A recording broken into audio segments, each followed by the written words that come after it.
ఒక 10 days back తమ్ముడి దగ్గర కార్ తీసుకున్నా. సో మళ్ళీ వాడికి ఇచ్చేయడానికి అయితే నేను మళ్ళీ మధురవాడ వెళ్తున్నా. సో గాజువాక నుంచి మధురవాడ ఎప్పుడు వెళ్ళినా సరే, అంటే నేను శ్రీకాకుళం వెళ్ళినా సరే, నేను mostly NAD to Hanumanth walk ఆ రోడ్డే ప్రిఫర్ చేస్తాను. ఎందుకంటే ఆ రోడ్ సిగ్నల్స్ ఉండవు, ట్రాఫిక్ కూడా చాలా తక్కువ ఉంటుంది. రోడ్ కూడా రీసెంట్గా డబుల్ చేశారు కాబట్టి మనం ఫ్రీగా వెళ్ళిపోవచ్చు.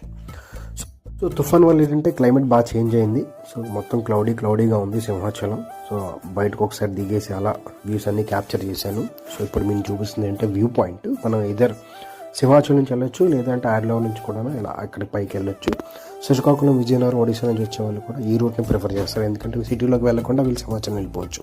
సో ఫైనల్గా మనం అయితే తమ్ముడు వర్క్ చేస్తుంటే ఎస్ బ్యాంక్ దగ్గరకు వచ్చాం. సో వీడికి కూడా నేను కాల్ చేయలేదు, బ్యాంక్ దగ్గరికి వెళ్ళి కాల్ చేశాను. వాడు కూడా షాక్ అయ్యాడు, ఇంత బ్యాంక్ వచ్చేసాను అని చెప్పేసి. సో నా కోసం పర్మిషన్ తీసుకొని మళ్ళీ నన్ను కార్ షెడ్ దగ్గర అయితే బస్ స్టాప్ దగ్గర డ్రాప్ చేసి మళ్ళీ బ్యాంక్కి వెళ్ళిపోయాడు.